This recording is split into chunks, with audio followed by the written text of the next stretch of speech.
माननीय महानगर संघ चालक जी, संघ के अधिकारीगण, आत्मीय स्वयंसेवक बंधु, सज्जन वृंद, माता भगिनी,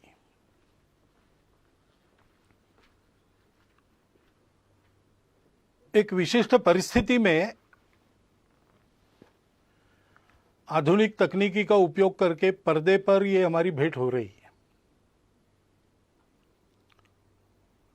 कोरोना की महामारी से सारी दुनिया जूझ रही है और उस बीमारी के साथ लड़ाई का एक अनिवार्य अंग है घर में बंद रहना, सारे काम धाम बंद करके बैठे रहना, घर में बंद रहकर जितना हो सकता है उतना करना। तो हमारे संघ के कई स्वयंसेवकों को लगता होगा कि हमारी शाखाएं अभी मैदान पर लगना बंद है, कार्यक्रम बंद है, संघ शिक्षा वर्ग प्रारंभ हुए होते वो बंद है, तो हमारा काम बंद है। लेकिन हम अपने अपने घर में बंद है, लॉकडाउन कहते उसमें है, तो भी जीवन तो चल रहा है। ऐसे संघ का कार्य भी चल ही रहा है। नित्य के कार्यक्रम बंद है, दूसरे कार्यक्रमों ने उनकी जगह ली है। ये संघ के लिए भी और हम सबके जीवन के लिए भी सत्य है, क्योंकि जीवन मनुष्य का, इसकी कल्पना क्या है? तो सारी दुनिया मानती है और संघ में भी हम लोग मानते हैं कि हम स्वयं अच्छे बने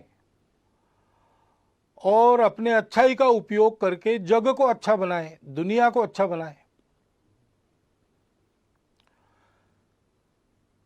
स्वयं अच्छा है और दुनिया के लिए कुछ नहीं कहता, उसको भी लोग अच्छा नहीं करते। और दुनिया के लिए गलती से कुछ अच्छा कर भी लिया, लेकिन स्वयं के जीवन में अच्छाई का कोई अंश नहीं, उसको भी दुनिया अच्छी नहीं कहती। जीवन के या संघ कार्य के एक ही सिक्के के ये दो पहलू है।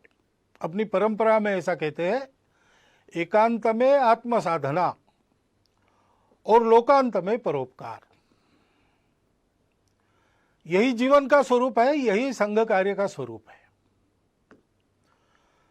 तो अपने स्वयंसेवक रोज प्रार्थना कर रहे हैं, मैदान पर एकत्र आकर नहीं कर रहे, अपने परिवार के साथ घर में कर रहे हैं। लेकिन प्रार्थना करने का उनका समय निश्चित है, उनके परिवार में उस समय प्रार्थना हो रही। अनेक प्रतिनिधित स्वयंसेवक अपने प्रतिज्ञा का स्मरण करते होंगे। नित्य शाखा के कार्यक्रमों में अभी इतना ही करना संभव है, उतना चल रहा है। बाकी कार्यक्रम दूसरा बदल गया है, वो सेवा का कार्यक्रम है। प्रचंड प्रमाण में जो सेवा चल रही उसको सब लोग देख रहे हैं और सारा समाज हमको प्रोत्साहन भी दे रहा है। परंतु हमको ध्यान में रखना चाहिए कि ऐसा नहीं मानना चाहिए यही अपना कार्य है। कार्यक्रम अपना कार्य नहीं है। स्वयं अच्छा बनना और दुनिया को अपने प्रयास से अच्छा बनाना, ये अपना कार्य है। चीन देश में भारत से एक भिक्षु गए तथागत के धम्म का प्रचार करने के लिए। कुछ वर्ष वहां काम करने के बाद उनको ऐसा लगा कि तथागत का एक चरित्र लिखा जाए चीनी भाषा में, वहां के जनता के लाभ के लिए।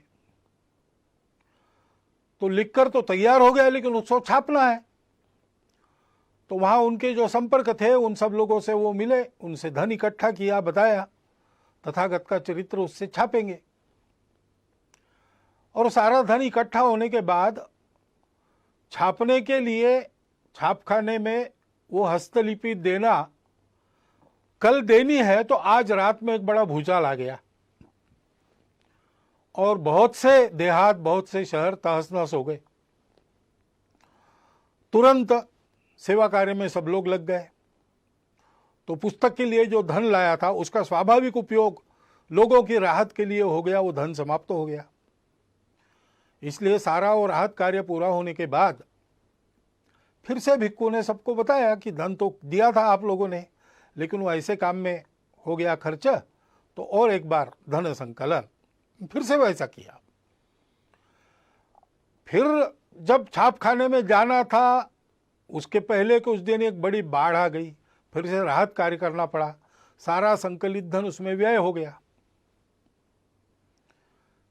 फिर जाकर लोगों को समझाया, लोग भी समझ गए, तीसरी बार धन संकलन हुआ। इस बार कोई आपत्ति नहीं, हस्तलिपि छापखाने में गई, मुद्रित होकर किताब तैयार हुई, किताब का धूमधाम से प्रकाशन हुआ, लोगों ने और उस किताब को बड़े श्रद्धापूर्वक खरीदा। और पढ़ने के लिए अपने अपने घर में जब लोगों ने उसको खोला तो पहले पन्ने पर लिखा था कि ये तथागत के चीनी भाषा में चरित्र की तीसरी आवृत्ति है। यानी लिखित चरित्र एक चरित्र का स्वरूप है, लेकिन उस चरित्र का जो संदेश है, दुनिया की दुख मुक्ति, उसको आचरण में उसके पहले 2 बार लाके दिखाया गया, तो वो भी उस पुस्तक की आवृत्ति है। ऐसे हम आज जो कर रहे हैं वो भी कार्यक्रम बदल के संघ का ही कार्य कर रहे हैं, इस भावना से उसको करना।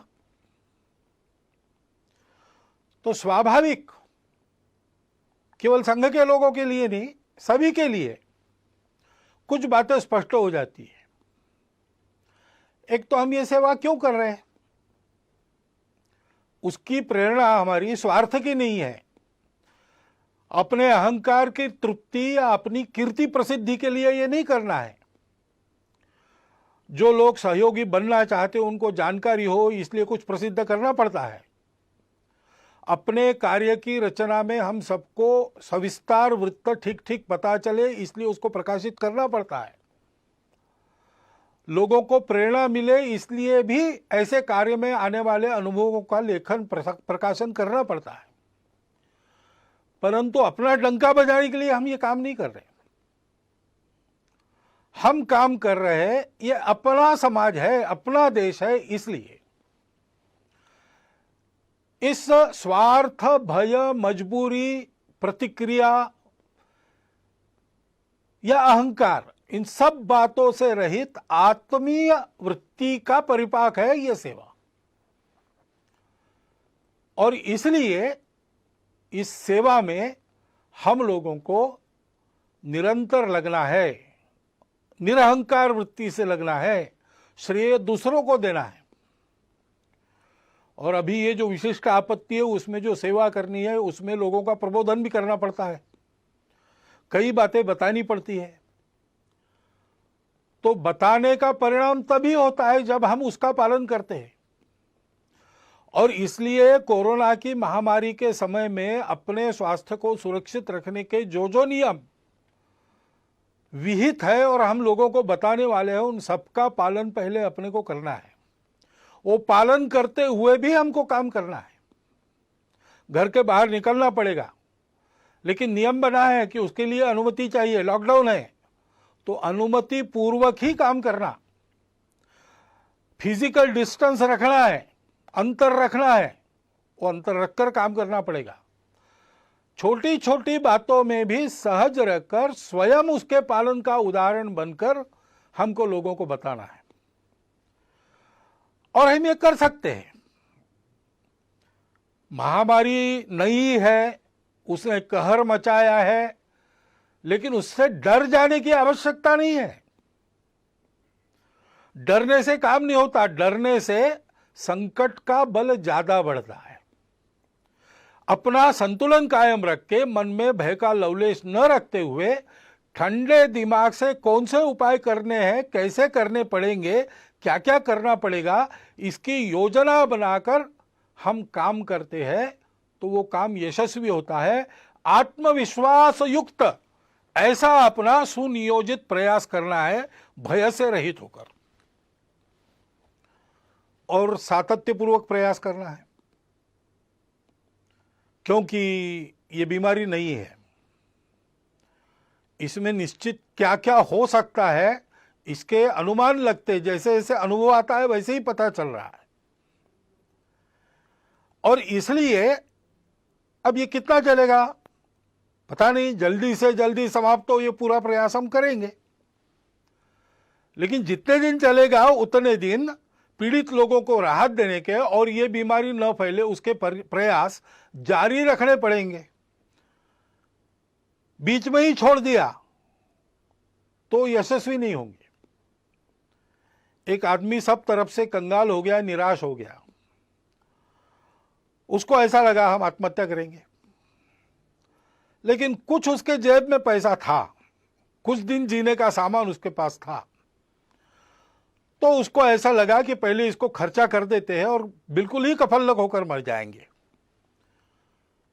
इसलिए वो बड़े शहर में गया कि वहां पर जुआ खेलेंगे और ये सारा धन उड़ा देंगे, फिर मर जाएंगे। लेकिन वहां जाने के बाद उसको पता चला कि उस गांव के पास, उस शहर के पास एक बहुत लंबी चौड़ी जमीन थी जिसमें मैंगनीज मिलेगा ऐसा लगता था। इसलिए 2-3 माइनिंग कंपनीज ने वहां आकर खुदाई की, 250 फीट नीचे गए लेकिन मैंगनीज मिला नहीं, निराश हो गए। इसलिए उसका लिलाव वो करने वाले थे, तो उसको लगा कि ये भी एक जुआ है, चलो जाके बोली बोलेंगे। अब इतना तो धन नहीं था उसके जेब में कि इतनी बड़ी जमीन खरीदी कर सके, लेकिन वो 250 फीट की जमीन नहीं थी, 250 फीट का लंबा चौड़ा गहरा गड्ढा बना था, उसको कौन खरीदेगा। उस नीलाम में कोई आया ही नहीं, यही अकेला पहुंचा, इसलिए इसके जेब में जितने पैसे थे उतने में उसकी जमीन हो गई। अब जो मजदूर वहां काम कर रहे थे उनको उस दिन की मजदूरी कंपनी ने दे दी थी, तो उन्होंने आके पूछा क्या करें, काम अभी बंद करें कि 5 बजे तक करें और बाद में छोड़े। तो उसने कहा आपने पैसे लिए हैं तो 5 बजे तक काम करो। उन्होंने 5 बजे तक खुदाई की, 3 फीट और खोदा, उसमें जो नमूने मिले उसमें मैंगनीज मिल गया और कंगाल बना हुआ वो आदमी मैंगनीज की खदानों का मालिक, बाद में एक रेलवे कंपनी का मालिक, ऐसा सब कुछ बन गया। फिर से उसका जीवन बन गया। उसने लेख लिखा, वो मैंने पढ़ा, रीडर्स डाइजेस्ट में आया था, कहानी अमेरिका की है, लेकिन उसका शीर्षक था difference between the success and failure is 3 feet. 3 feet के अंतर के लिए अपना सातत्य खदान मालिकों ने छोड़ दिया तो वंचित रह गए, और 3 फीट और खोदने का दम इसने दिखाया तो इसको वैभव मिल गया। इसलिए ऐसा सातत्य अपने प्रयासों में चलना चाहिए, ऊबना नहीं चाहिए, थकना नहीं चाहिए, करते रहना चाहिए। सबके लिए करना है, इसमें कोई भेद नहीं है। जो जो इसके पीड़ित है वो हमारे अपने हैं। भारत ने तो जिन दवाइयों के और निर्यात पर बंदी लगाई थी, दुनिया के हित के लिए उसको हटाकर थोड़ा बहुत अपने तरफ नुकसान लेकर भी दवाइयां भेजी है। जो मांगेंगे उसको देंगे, क्योंकि यह हमारा स्वभाव है। हम मनुष्यों में भेद नहीं करते और ऐसे प्रसंगों में तो बिल्कुल नहीं करते। सब अपने हैं, जो जो पीड़ित है, जिसकी जिसकी आवश्यकता है, उन सब की सेवा, जितनी अपनी शक्ति है उतनी सेवा करनी है। और ये सेवा करते समय कोई स्पर्धा तो है नहीं, अपनी कीर्ति फहराने के लिए दुनिया भर में हम काम नहीं कर रहे। इसलिए जो इस काम में लगे उन सबको साथ लेकर, उन सबके साथ रहकर काम करना है, सामूहिकता से काम करना है। इस प्रकार से हम सेवा करेंगे। लोगों को जो बताना है वो बताएंगे, लोगों से जो करवाना है वो करेंगे। आधार उसका होगा अपनत्व की भावना, स्नेह, प्रेम, वो अपने व्यवहार में दिखना चाहिए। काम अच्छा होना चाहिए।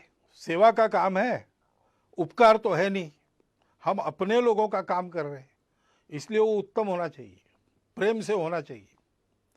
हनुमान जी के कार्य के बारे में ऐसा वाल्मीकि रामायण में कहा गया है। देवों ने उनकी स्तुति की एक प्रसंग पर, तब 4 उनके विशिष्टों का उल्लेख किया। धृति, दृष्टि, मति और दाक्ष, यानी दक्षता, सावधानी। सावधानी आवश्यक है। हम काम करेंगे, लेकिन हम काम करते रहे, इसलिए काम करते करते हम बीमार न हो जाए। इसलिए आजकल आयुष मंत्रालय के द्वारा एक समर्थित काढ़ा है, उसको हमने रोज पीना चाहिए। बाकी मास्क लगाना, अंतर रखना, ये सारी बातें, हाथ धोना, स्वच्छता रखना, हम स्वयं चिंता करें कि हम काम करने लायक रहे। अपनी मदद जिनको वास्तविक आवश्यकता है उन तक पहुंचे। दूर तो लोग भी रहते हैं दुनिया में, वो हमारी मदद लेके चले न जाए। इसलिए बहुत सावधानी पूर्वक सजगता से काम करना पड़ेगा। कोई छूट न जाए, जिसको आवश्यक है उन सबके पास मदद पहुंचे, ऐसा काम करना पड़ेगा। बुद्धि ठीक रखनी पड़ेगी, किसको किस बात की आवश्यकता है। सामान्य सूचनाएं सबके लिए दी जाती है, लेकिन कुछ विशेष भी परिस्थितियां रहती है, उसमें उस प्रकार की राहत मिले ऐसा प्रयत्न करना पड़ता है। और इसलिए लीक में चलते हुए भी लीक का विचार कर चलना पड़ता है। अनुशासन में चलते हुए भी अनुशासन इतना लचीला होना पड़ता है कि अपने सेवा के दायरे में, सेवा के लाभ लेने वालों में सब आवश्यकता जिनको है ऐसे लोग आ जाए। फिर दृष्टि की बात है, हम ये सब बताएंगे, ये सब करवाएंगे तो आदतें भी लोगों के ठीक रहे। आदतें ठीक न रखने के कारण भी ये बीमारियां आती है। तो ये अनुभव लोग ले रहे हैं, अब उनकी मनोभूमिका तैयार है, तो हमने अच्छाई का प्रचार प्रसार भी लगे हाथ करते रहना चाहिए। ये केवल कार्यक्रम नहीं है, इसमें से हम लोगों के जीवन को सुरक्षित कर रहे हैं और लोगों के जीवन को गढ़ भी रहे हैं। अपने पवित्र समाज का संरक्षण और सर्वांगीण उन्नति, ये हमारी प्रतिज्ञा है। और इसलिए उस दृष्टि को ध्यान में रखकर हमको काम करना है और धैर्य रखना है। कितने दिन ऐसा करके नहीं होगा, जब तक पूरा नहीं होता तब तक करते रहना है, सतत करना है। ऐसा करते रहना, और ऐसा करते रहते समय ये जैसे गुण है हनुमान जी से, वैसे विदुर नीति में एक बात बताइए दोषों को टालने की।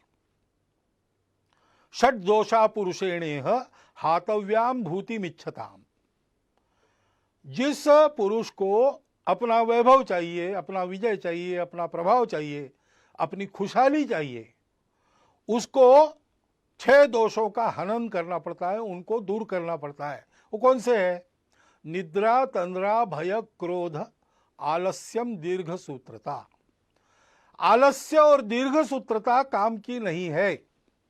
तत्परता चाहिए जब उपस्थित होता है। भारत का इस सारी बीमारी के दौर में काम बहुत अच्छा हो रहा है। इसका पहला कारण है कि तत्परता पूर्वक सारी उपाय योजनाएं यहाँ के शासन प्रशासन ने लागू की और उतने ही तत्परता पूर्वक समाज के एक बहुत बड़े अंश ने उसको अमल में लाया। तो आलस्य नहीं किया, दीर्घ सूत्रता नहीं दिखाई। इसको ध्यान में रखना चाहिए। वो तत्परता अपनी कायम रखनी चाहिए। निद्रा, तंद्रा यानी असावधानी, काम करते करते धुन लग जाती है, उसको तंद्रा कहते हैं। धुन लगना अच्छा है, लेकिन तंद्रा अच्छी नहीं, क्योंकि उसमें विचार नष्ट होता है। सोच समझ के सजग रहकर एक एक कदम डालते हुए काम करना और भय और क्रोध को टालना। लोगों को भय लगता है कि हमको क्वारंटाइन में डाल ले, तो छुपने का प्रयास करते हैं।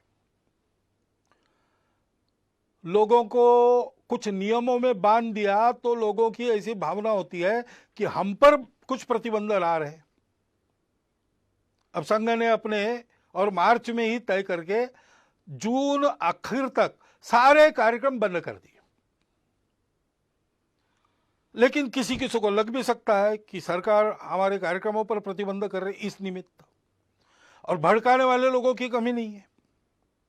उसके कारण क्रोध पैदा होता है, क्रोध के कारण अविवेक होता है, फिर अतिवादी कृत्य होते हैं। हम जानते हैं कि इसका लाभ लेने वाली ताकत है और वो प्रयासरत है। जिस प्रकार इस कोरोना के बीमारी का फैलाव अपने देश में हुआ है, उसमें एक कारण यह भी है। परंतु दो बातें ध्यान में रखनी चाहिए। जैसे इन सब का पालन सकारात्मक भाव से करना, इस पर क्रोध नहीं करना, इससे डर नहीं मन में रखना, वैसे अगर किसी ने भयवश या क्रोधवश कुछ उल्टा सीधा कर दिया तो उस सारे समूह को ही एक माप में लपेटकर उससे दूरी बनाना, ये भी ठीक नहीं। सर्वत्र दोष रखने वाले लोग होते हैं। सामान्य लोगों के मन में कुछ आ सकता है। सामान्य लोगों ने सबने खबरदारी लेनी चाहिए कि ये अपने देश का विषय है, देश हित का विषय है, इसमें हमारी भूमिका सहयोग की ही होगी, कभी भी विरोध की नहीं होगी। मन में किंतु परंतु है, उसका लाभ लेकर द्वेष क्रोध को भड़काने वाले लोग हैं, उनके खेल चल रहे। स्वार्थ के कारण भारत तेरे टुकड़े होंगे ऐसे कुविचार रखने के कारण बहुत सारे लोग ऐसा प्रयास करते हैं। राजनीति भी बीच में आ जाती है। ये जिनको करना है, जिनका चलता है, उनको चलता रहे, इससे बचना। ये लोग अपना कुछ बिगाड़ न ले, इतनी सावधानी और इतना बल सजग जागृत रखना। लेकिन हमारे मन में इसके कारण प्रतिक्रियावश कोई खुन्नस, कोई दुश्मनी होनी नहीं चाहिए। भारत का 130 करोड़ का समाज भारत माता का पुत्र है, अपना बंधु है। इस बात को ध्यान में रखना चाहिए। भय और क्रोध दोनों तरफ से नहीं करना चाहिए। और जो जो अपने अपने समूह के समझदार लोग हैं, नेतृत्व करने वाले लोग हैं, उन्होंने इससे अपने समूह को बचाना चाहिए। और ऐसे भय या क्रोधवश होने वाले कृत्यों में हम लोग नहीं है, हम लोगों को नहीं रहना चाहिए, ये अपने अपने समाज को सिखाना चाहिए। ऐसा नहीं करते तो क्या होता है? भारत के समाज को अतिशय वंद्य ऐसे 2 सन्यासियों की हत्या यहां महाराष्ट्र में हुई। अब उसको लेके बयानबाजी वगैरह चलती है, उसको एक बाजू रख दिया जाए, परंतु यह कृत्य होना चाहिए क्या? कानून व्यवस्था को हाथ में लेना चाहिए क्या? ऐसा जब होता है तो पुलिस ने क्या करना चाहिए? ये सारी बातें सोचने की बातें हैं। ऐसे संकट के घड़ी में और ऐसे मन में कुछ किंतु परंतु रहते हैं, रह सकते हैं, अपेक्षित नहीं है, स्वाभाविक है। लेकिन उनके चपेट में न आके हम लोगों को सारे भेद की, स्वार्थ की प्रवृत्तियों को अलग रखकर उनसे बचते हुए, उनको उभरने न देते हुए देश हित में सकारात्मक बनकर ही आगे बढ़ना चाहिए। भय क्रोध, ये जो 2 दोष है, उसको टालना चाहिए। उन सन्यासियों की हत्या हुई, पीट पीट कर मार डाला गया। निरुपद्रवी लोग थे, किसी का कोई अपराध उन्होंने किया नहीं था। धर्म का आचरण करने वाले, धर्म का आचरण फैलाने वाले थे, मानव पर उपकार करने वाले लोग थे। उसका दुख हम सबके मन में है। 28 तारीख को उनको श्रद्धांजलि देने के लिए हिंदू धर्म आचार्य सभा ने कुछ आह्वान भी किया है। विश्व हिंदू परिषद ने जो कार्यक्रम भी दिया है, उसका हम सब लोग पालन करेंगे। उनकी स्मृति में अपनी श्रद्धांजलि व्यक्त करता हुआ इस विषय में मैं आगे बढ़ता हूं। धैर्य रखकर सारी बातें करनी चाहिए, क्योंकि ये बीमारी जाएगी, लॉकडाउन की आवश्यकता नहीं रहेगी। लेकिन जो अस्ताव्यस्त हो गया, उसको ठीक करने में समय लगेगा। हमने देखा है कहीं कहीं ऐसा हुआ भी है कि थोड़े से बंधन शिथिल होने के बाद एकदम भीड़ हो गई, फिर से उनको तितर बितर करना पड़ा। ये अविवेक हो सकता है समाज में। सामान्य व्यक्ति को ऐसे समय में दिशा देने वाले लोग होने पड़ते हैं। अब विद्यालय खुलेंगे तो फिजिकल डिस्टेंस मेंटेन तो करना पड़ेगा आने वाले समय में कई दिनों तक। उसकी व्यवस्था कैसे होगी वो बताना भी पड़ेगा। समाज के लोगों को इकट्ठा के ये कैसे हो सकता है सोचना भी पड़ेगा। विद्यालय में, विद्यालय के आसपास के परिसर में छोटी संख्या में क्लासेस लगा सकते हैं क्या? ई क्लासेस लगा सकते हैं क्या करके विद्यालय की शिक्षा शुरू भी होगी और ये डिस्टेंस मेंटेन होगा। बाजार वगैरह शुरू होंगे लेकिन लोग इस अंतर को कायम रखने का पालन करेंगे। फैक्ट्री उद्योग शुरू होंगे तब भी भीड़ नहीं होगी, अंतर रखकर अनुशासन से लोग चलेंगे। इसके लिए चिंता करने की आवश्यकता है।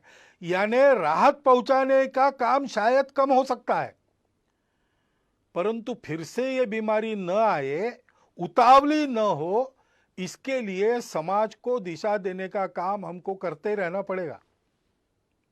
ये सारे काम होने हैं तो समाज में एक सद्भाव, सदाचार, सहयोग का वातावरण बनना चाहिए। समाज के सारे जनमान्य लोगों को इकट्ठा करके उनके द्वारा ये बात करवानी होगी, संवाद रखना पड़ेगा। अनुशासन पालन के बारे में स्वयं का उदाहरण और उपदेश उन लोगों को रखना पड़ेगा। उसके लिए उनके साथ भी बात करनी पड़ेगी। लोगों की क्षमता, प्रतिकार क्षमता बढ़े। कई आयुर्वेदिक उपाय है, योग है, व्यायाम है, तरह तरह के प्राणायाम है। उपाय तो अपना स्वास्थ्य मंत्रालय भी बता रहा है और जगह जगह के चिकित्सक भी बता रहे हैं। उसका नित्य नियमित आचरण करने का एक क्रम कुटुंबों में चलना चाहिए। कुटुंबों में संस्कार का वातावरण होना चाहिए।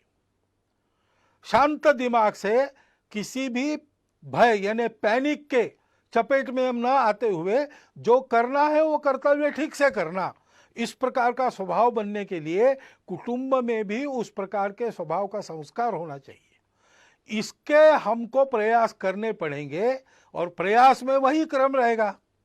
हमको उदाहरण बनना पड़ेगा, हमको समुपदेशन करना पड़ेगा, हमको अपनी सेवा से सबको जोड़ना पड़ेगा और सबका सहयोग जुटाना पड़ेगा।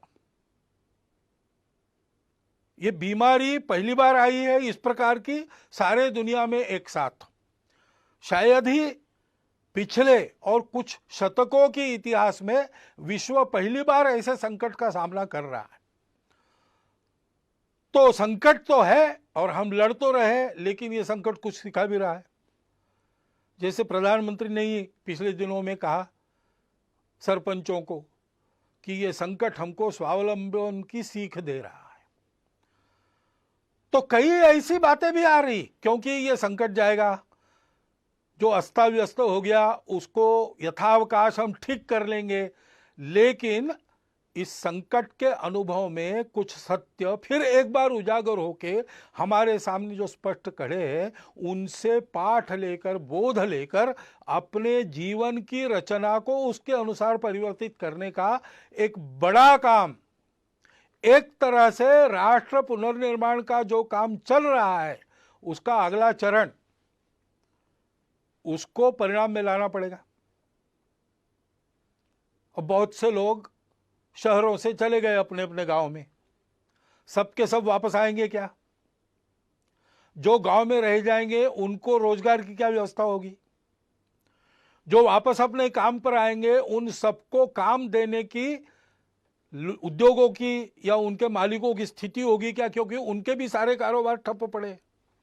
ऐसी अवस्था में इनका रोजगार भी कायम रहे और उस समय के सीमित साधनों में सब चल सके, इसके लिए सबको कुछ न कुछ छोड़ना पड़ेगा। उसके लिए मन की तैयारी करनी पड़ेगी, समझदारी बरतनी पड़ेगी, उसका भी उपदेश करना पड़ेगा, उसको भी समझाना पड़ेगा। और अगर स्वावलंबन ये इस आपत्ति का संदेश है, तो स्वावलंबन में अपना स्व क्या है? उस स्व आधारित तंत्र का अवलंबन हमको करना पड़ेगा। कम ऊर्जा खाने वाला, रोजगार मूलक, पर्यावरण को न बिगाड़ने वाला ऐसा विचार हमारे ही पास है। उसके आधार पर एक युगानुकूल रचना अपने अर्थनीति की, अपने विकास नीति की, अपने तांत्रिकी की हमको करनी पड़ेगी। आधुनिक विज्ञान के आधार पर इसमें जो जो अद्यतन सहायक होता है वो लेते हुए परंपरा के आधार पर जो आज सुसंदर्भित है, इस संकट के कारण फिर से एक बार हमको याद आ रहा है, उन दोनों को मिलाते हुए हमको एक नए विकास के मॉडल का निर्माण करना पड़ेगा। हमको करना पड़ेगा, यानी कौन करेगा? शासन को विचार करना पड़ेगा, प्रशासन को विचार करना पड़ेगा। लेकिन मात्र इन दोनों के करने से नहीं होता, समाज को भी इसमें कुछ करना पड़ता है। समाज को स्व का अवलंबन करना पड़ेगा। यहां की बनी वस्तुएं जहां तक संभव है उन्हीं का उपयोग करेंगे। यहां जो बनता नहीं, बिना उसके जीवन चलता है तो बिना उसके चलाएंगे। जीवन के लिए आवश्यक है तो अपने शर्तों पर लेंगे, कम से कम उपयोग में चलाएंगे। ऐसी बहुत सी बातें अपने नित्य व्यवहार में लानी पड़ेगी। अपने अपने व्यक्तिगत और परिवार के व्यवहार में हम लोगों को स्वदेशी का आचरण करना पड़ेगा। स्वदेशी का आचरण करने के लिए स्वदेशी के उत्पादन उपलब्ध करने पड़ेंगे, और स्वदेशी के उत्पादन उत्कृष्टता के मामले में बिल्कुल 19 न हो, ऐसी गुणवत्ता उत्पन्न करनी पड़ेगी। उद्योजक, निर्माता, कारीगर सभी को इसके बारे में सोचना पड़ेगा और समाज को स्वदेशी पर दृढ़ होना पड़ेगा। विदेशों के ऊपर अवलंबन नहीं होना चाहिए, ऐसा हमको समर्थ रहना पड़ेगा। उसी प्रकार हमने अनुभव किया। अब जो बाहर निकलकर नदियों को वगैरह देख सके वो बताते हैं, लेकिन हवा का तो हम सब लोग अनुभव कर रहे हैं कि पर्यावरण बहुत मात्रा में शुद्ध हो गया। क्यों शुद्ध हो गया? क्योंकि कुछ क्रियाकलाप बंद हुए जो पर्यावरण को दूषित करते थे। अब फिर से अपना जीवन नियमित हम शुरू करेंगे तो कौन से ऐसे क्रियाकलाप कम से कम हम कर सकते हैं, बिना उसके काम भी चल सकता है, इसका विचार हमको करना पड़ेगा। पानी का उपयोग ठीक से, पानी का संवर्धन संरक्षण, वृक्षों का संवर्धन संरक्षण और प्लास्टिक से मुक्ति, स्वच्छता का पालन, जैविक तरीकों पर बल देकर गौ पालन, जैविक खेती आदि के आधार पर जीवन चलाने का हमको अभ्यास अपना करना पड़ेगा। अभी जो हमारा अभ्यास रासायनिक खेती आदि का है उसको बदलना पड़ेगा। उसके लिए सारे समाज का बनाना पड़ेगा।